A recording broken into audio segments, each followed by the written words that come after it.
అందరికీ నమస్కారం. ఇప్పుడు నేను చదవబోయే కథ కనువిప్పు. ఇది రచించింది యశోద కైలాస్ పులగుర్తి గారు. ఇప్పుడు మనం కథలోకి వెళ్తే, నీలిమ ఆఫీస్ నుండి ఇంటికి వచ్చేసరికి ఇల్లు ఒక రణరంగంలా ఉంది. హాల్లో 5 ఏళ్ల కూతురు నిత్య ఇంకా స్కూల్ యూనిఫామ్లోనే ఉంది. 3 ఏళ్ల శరత్ నిత్య కలిసి న్యూస్ పేపర్ను చింపి ముక్కలు చేస్తున్నారు. తమ్ముడి మీద తన అధికారాన్ని చూపుతూ నిత్య వాడి మెడను వంచి దెబ్బలు కొడుతూ ఉంటే వాడు గుక్కపెట్టి ఏడుస్తున్నాడు. నిత్య స్కూల్ బ్యాగ్, విడిచిన షూస్ సోఫాలోని చెరోపక్క విసిరేసినట్లుగా ఉన్నాయి. అప్పుడే లోపల నుండి అత్తగారు, పక్కింటి రామలక్ష్మి గారు వచ్చారు. రామలక్ష్మి గారు నీలిమ వైపు ఓరగా చూస్తూ, "వస్తానండి పార్వతి గారు" అంటూ వీడుకోలు తీసుకొని వెళ్ళిపోయింది. రోజు దాదాపు అదే పరిస్థితి. నీలిమ ఆఫీస్ నుండి వచ్చేసరికి కాస్త పిల్లలను సముదాయించడం, మనవరాలి స్కూల్ యూనిఫామ్ మార్పించడం లాంటి పనులేవి అత్తగారు చేయరు. తను పెద్దగా ఆవిడ నుండి ఏమీ ఆశించడం లేదు కూడా. 3 ఏళ్ల శరత్ను రోజంతా ఆవిడే చూసుకుంటున్నారు కదా అని కూడా నీలిమ జాలి పడుతుంది. కానీ ఆ బాధ్యత ఇంకా తప్పదురా దేవుడా అనుకుంటూ, కోడలు ఎప్పుడొస్తుందా, ఆ బాధ్యత నుండి ఎప్పుడు విముక్తి అవుదామా అనుకుంటుంది ఆవిడ. గవర్నమెంట్ ఇరిగేషన్ డిపార్ట్మెంట్లో జూనియర్ ఇంజనీర్గా పనిచేస్తోంది నీలిమ. ఆమె భర్త కృష్ణమోహన్ జూనియర్ కాలేజీలో ఫిజిక్స్ లెక్చరర్.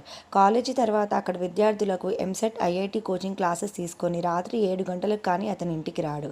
ఇంట్లో పొద్దుటే లేచి టిఫిన్, వంట చేసి కూతుర్ని స్కూల్కి పంపించి అప్పుడు ఆఫీస్కి బయలుదేరుతుంది నీలిమ. 3 ఏళ్ల శరత్ స్నానం కూడా నీలిమే చేయించాలి. మొదట్లో అత్తగారు చేయిస్తారనుకుంటూ ఆఫీస్కు వెళ్ళిపోయేది. కానీ ఒకరోజు అత్తగారు, "వాడికి స్నానం చేయించడం నా వల్ల కాదమ్మాయి, ఆ పని కూడా నువ్వే పూర్తి చేసి వెళ్ళమని చెప్పింది." మామగారు లేని మూలాన అత్తగారు వీరితోనే ఉంటారు. కోడలు పొద్దుటే ఆఫీస్కు వెళ్తే ఎప్పటికో వస్తుంది పాపం. చేయగలిగిన సహాయం చేద్దామని కూడా ఆవిడ అనుకోరు. నీలిమది సర్దుకుపోయే స్వభావం. ఆఫీస్ నుండి ఇంటికి రాగానే కాసేపు కూడా కూర్చోకుండా వెంటనే పనిలోకి దిగుతుంది. భర్త వచ్చేసరికి ఇంటిని, పిల్లలను నీటిగా, ప్రశాంతంగా ఉంచాలని నీలిమ తాపత్రయం.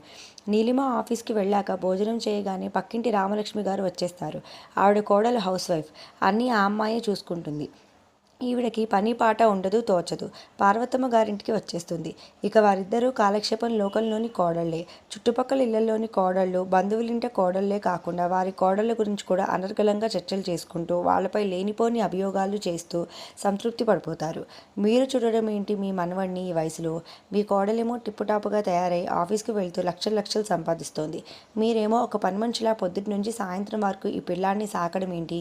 హాయిగా ఈ వయసులో ఏ బాధరా బందీలు లేకుండా స్వేచ్ఛగా ఉండాలి కానీ" అంటూ లేనిపోని ఆలోచనలు పార్వతమ్మ గారి తలకాయకు అంటిస్తుంది. నీలిమ పెళ్ళై అత్తవారింటికి వచ్చాక అత్తగారు నీలిమతో బాగానే ఉండేది. ఆవిడే వంట పని అంతా చూసుకునేవారు. మనవరాలు పుట్టాక కూడా ఆ పాపను బాగానే చూసేవారు. ఎప్పుడైతే రామలక్ష్మి గారు వారి పక్కింట్లోకి వచ్చారో అప్పటి నుండి ఆవిడలో మార్పు చోటు చేసుకుంది. రామలక్ష్మి గారు కోడలు ఉద్యోగస్తురాలు కాదు. కోడలిపై అత్తరికం చేస్తూ, ఆ అమ్మాయి మీద లేనిపోని చాడీలు చెప్తూ, అత్తగారులు అంటే నాలా ఉంటేనే రోజులంటూ పార్వతమ్మ గారికి హితోపదేశం చేస్తుంది. అత్తగారిలో వచ్చిన మార్పును నీలిమ కనిపెట్టగలిగినా ఆవిడ పెద్దరికానికి విలువనిస్తూ ఆవిడను పల్లెత్తి మాట కూడా అనకుండా అన్ని పనులు సక్రమంగా చేసేసుకుంటూ ఉంటుంది. ఒకే రోజు రాత్రి అందరూ భోజనాలు చేస్తుండగా పార్వతమ్మ గారు కొడుకుతో, "ఒరేయ్ కృష్ణ, మీ మావయ్యను చూసి చాలా రోజులైంది. విజయవాడ వెళ్ళి మామయ్య ఇంట్లో ఒక వారం రోజులుండి వస్తానురా" అనేసరికి కృష్ణమోహన్, "అదేంటమ్మా ఇప్పుడు వెళ్ళడం ఏంటి? శరత్ని ఎవరు చూస్తారు? నిత్య స్కూల్ నుండి వచ్చాక ఎక్కడుంటుంది? నాకు సెలవు పెట్టడం కుదరదు. మరి నీకు, నీలు, అమ్మ వచ్చే వరకు సెలవు పెట్టగలవా?" అన్నాడు. "అయ్యో అస్సలు కుదరదండి. టెండర్స్ కాల్ ఆఫ్ చేశాం. వాటి ఓపెనింగ్స్ అవి చాలా ఉన్నాయి. నేను తప్పకుండా అటెండ్ అవ్వాలి. ఈ నెలంతా బిజీనే. కానీ పాపం అత్తయ్య గారు వెళ్తానంటున్నారు, ఎలా?" అంటూ భర్త వైపు సాలోచనగా చూసింది. అప్పుడైనా ఆవిడ పోనీలేరా, తర్వాత వెళ్తానని అనలేదు. ఇంతలో నీలిమి, "పోనీలేండి, అత్తయ్య గారిని పంపిద్దాం. ఆవిడకు కూడా కొంచెం మార్పు, విశ్రాంతి ఉండాలి కదా. నేను మా పిన్ని కూతురు కళ్యాణి ఇంట్లో బాబుని దింపేసి ఆఫీస్కి వెళ్తాను. మన ఆటో డ్రైవర్తో నిత్యను స్కూల్కి అయిపోయిన తర్వాత కళ్యాణి ఇంట్లో దింపమంటాను. నేను ఆఫీస్ నుండి వస్తూ పిల్లలిద్దరిని తెచ్చేసుకుంటాను" అంది. నీలిమ పిన్ని కూతురు ఉండేది పక్క వీధిలోనే. అవసరానికి సహాయపడుతూ ఉంటుంది. "ఎలా ఉంది ఐడియా?" అంటూ భర్త వైపు చూసింది. "బాగానే ఉంది కానీ మెయింటైన్ చేసుకోగలవా నీలు?" అన్నాడు. "పర్వాలేదులేండి, అన్నీ కావాలంటే కుదరవు. రేపు ఆదివారమే కదా, అత్తయ్య గారిని ట్రైన్ ఎక్కించండి, మీ మామయ్య గారిని ఫోన్ చేసి చెప్పండి" అంటూ గ్రీన్ సిగ్నల్ ఇచ్చింది. ఏ సమస్యనైనా చక్కగా త్రుటిలో పరిష్కరించగలిగే నీలిమ అంటే కృష్ణమోహన్కు చాలా ఇష్టం. ఇంట్లో పనులన్నీ ఓర్పుగా, నేర్పుగా నిర్వహించుకుంటుంది. ఏనాడు తన మీద చికాకు పడని భార్య అంటే ఎంతో అనురాగం అతనికి. అసలు పార్వతమ్మ గారి ప్రయాణానికి నూరు పోసిందే రామలక్ష్మి గారి. "మీరు మీ మనవడిని, మనవరాల్ని చక్కగా చూసుకుంటున్నారు కాబట్టి మీ కోడలి ఆటలు సాగుతున్నాయి. మీ విలువేమిటో తెలిసి రావాలంటే ఒక వారం 10 రోజులు మీరు ఎక్కడికైనా వెళ్ళిపోండి. అప్పుడు మీ కోడలు లబోదిబోం అంటుంది. అప్పుడప్పుడు ఇంటి వంటి చురకలు అంటించకపోతే ఈనాటి కోడళ్ళు మరి పేట్రేగిపోతారంటూ చెవిలో నూరు పోసింది. మర్నాడు ఆదివారం తల్లిని విజయవాడకు ట్రైన్ ఎక్కించి వచ్చాడు కృష్ణమోహన్. నీలిమగా అనుకున్నట్లుగా యథాప్రకారంగా పొద్దుటే అన్ని పనులు పూర్తి చేసుకుని బాబుని కళ్యాణి ఇంట్లో దిగబెట్టి ఆఫీస్కు వెళ్ళిపోతోంది. ఇక్కడ పార్వతమ్మ రామలక్ష్మి గారి మాటల ప్రభావంలో పడిపోయి అన్నగారింటికి వచ్చిందే కానీ ఆవిడను ఎవరూ ఆప్యాయంగా ఆదరించనే లేదు.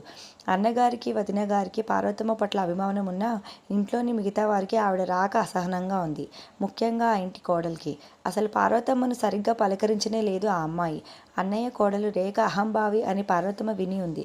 చదువుకున్న అమ్మాయి అయినా ఉద్యోగం చేయదు. ఇంట్లో అన్ని పనులు వదినగారే చేయాలి. వదిన పొద్దుటే లేచి యంత్రంలా ఇంట్లో పనులన్నీ చేయడం చూసింది. కనీసం ఆ అమ్మాయి తన పిల్లలను కూడా పట్టించుకోదు. ఎప్పుడూ మొబైల్ ఫోన్ చేతిలో పట్టుకొని ఏదో అజమాయిషీ చేస్తున్నట్టు అటు ఇటు తిరుగుతూ ఇంట్లో బాధ్యతలన్నీ తనే నిర్వహిస్తున్నట్లుగా బిల్డప్ ఇస్తుంది. ఎప్పుడు చూసినా ఫుల్ మేకప్లో ఉంటుంది. ఎవరో ఒకరు స్నేహితులంటూ వస్తూనే ఉంటారు. మామగారి ఎదుటే పొట్టి పొట్టి టీషర్ట్స్ జీన్స్లో తిరుగుతూ ఈనాటి ఆధునికతను ప్రతీకగా ఉంటుంది. పెడసరి మాటలతో మామగారిని అత్తగారిని చిన్నబుచ్చుతూనే ఉంటుంది. అన్నయ్య వదిన ఆ అమ్మాయి ప్రవర్తనకు ఆవేదన పడడం ప్రత్యక్షంగా గమనించింది పార్వతమ్మ. పార్వతమ్మ వచ్చి వారం రోజులు గడిచిపోయాయి. కొడుకు కోడలు మామూలుగా యోగక్షేమాలు అడుగుతూనే ఫోన్ చేస్తున్నారే తప్ప వచ్చేయమని మాత్రం అనడం లేదు. అమ్మను వచ్చేయమంటానని కృష్ణమోహన్ అంటున్నా నీలిమే ఆయో పాపం ఆవిడని కొన్నాళ్ల పాటు ఉండనీయండి, మీ మామయ్య అత్తయ్యతో ఆవిడకు చక్కని కాలక్షేపం అవుతుందేమో అంటూ భర్త ప్రయత్నాన్ని నివారించింది. మరో 5 రోజులు గడిచిపోయాయి. ఒకరోజు రేఖ పార్వతమ్మ దగ్గరకు వచ్చి, ఇంకా మీరు ఇక్కడ ఎన్ని రోజులు ఉంటారండి? అసలు మీకు తిరిగి మీ ఊరు వెళ్ళిపోవాలన్న ఉద్దేశం లేనట్లుగా కనపడుతోందే అనేసింది టక్కున. మిమ్మల్ని మీ అబ్బాయి కోడలు ఇక్కడ శాశ్వతంగా పంపేయలేదు కదా? అదో జోక్లాగా అంటుంటే పార్వతమ్మ గారి ముఖం నల్లగా మాడిపోయింది. నోట మాట రావడం లేదు. అవమానంతో ఆవిడ కళ్ళు కన్నీటిని నిండిపోతుంటే తల వంచుకుంది. మా ఇల్లేమీ అతిథి గృహం కాదు, రోజుల తరబడి బంధువులను పోషించడానికి అంటూ విసవిస అక్కడి నుండి నడుస్తూ వెళ్ళిపోయింది. రేఖ మాటలకు పార్వతమ్మ గారి ముఖం సిగ్గుతో చితికిపోయింది. ఇంకా నయం, అన్నయ్య వదిన రేఖ మాటలు వినలేదు. విని ఉంటే ఇంటి ఆడపడుచుకు జరిగిన అవమానానికి బాధపడి ఉండేవారు అనుకుంది. వెంటనే ఒక నిర్ణయానికి వచ్చేసి మరుసటి రోజునే అన్నగారి చేత టికెట్ తెప్పించుకొని హైదరాబాద్కు తిరుగు ప్రయాణమైంది పార్వతమ్మ. ఏమిటో ఒక రకమైన ఆవేదన మనసుని కోసేస్తుంటే కొడుక్కి తను బయలుదేరుతున్నట్లుగా కూడా ఫోన్ చేసి చెప్పలేదు. మరునాటి ఉదయాన్నే ఇంటి ముందు ఆటోలో నుండి దిగిన అత్తగారిని చూస్తూనే నీలిమ గబగబా దగ్గరకు వచ్చేసి ఆవిడ బ్యాగ్ను అందుకుంటూ, ఏమిటత్తయ్య ఫోన్ అయినా చేయలేదు బయలుదేరుతున్నట్లు? మీ అబ్బాయి స్టేషన్ వచ్చేవారు కదా అంటూ ఆప్యాయంగా పలకరించేసరికి ఆవిడ గొంతు గద్గదమైపోయి మాట రాలేదు. నాయనమ్మ అంటూ ఆవిడ కాళ్లకు చుట్టుకున్న శరత్ను నిత్యను దగ్గరకు తీసుకుని ముద్దు పెట్టుకుంది. ఈలోగా కృష్ణ, ఏంటమ్మా చెప్పా పట్టకుండా వచ్చేసావు అనగానే, అవునరా, 2 రోజుల నుండి మీరంతా కళ్ళల్లో కదలాడుతున్నారు. ముందుగా చెప్పేదేముందిలే అని అప్పటికప్పుడు అనుకొని బయలుదేరి వచ్చేశాను.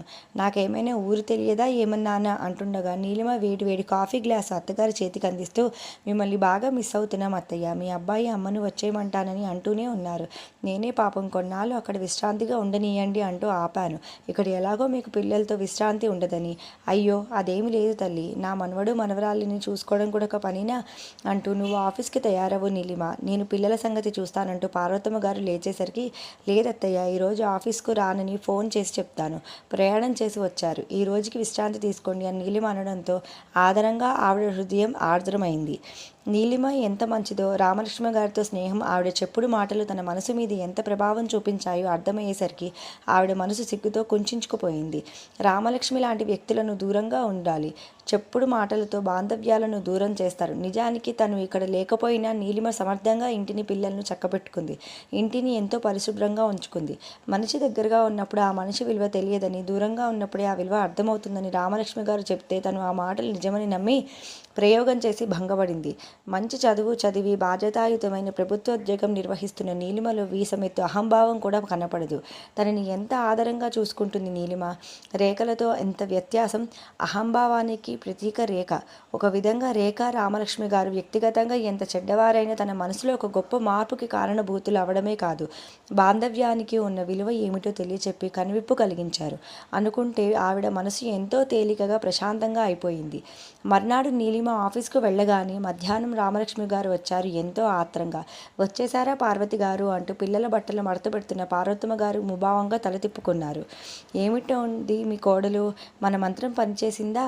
మీ విలువ ఏమిటైనా ఇప్పటికైనా మీ కోడలకు అర్థమైందే ఉండాలి అనగానే పార్వతమ్మ గారు తీక్షణంగా ఆవిడ వైపు చూస్తూ, ఎవరి విలువ ఎవరికి అర్థం కావాలి రామలక్ష్మి గారు.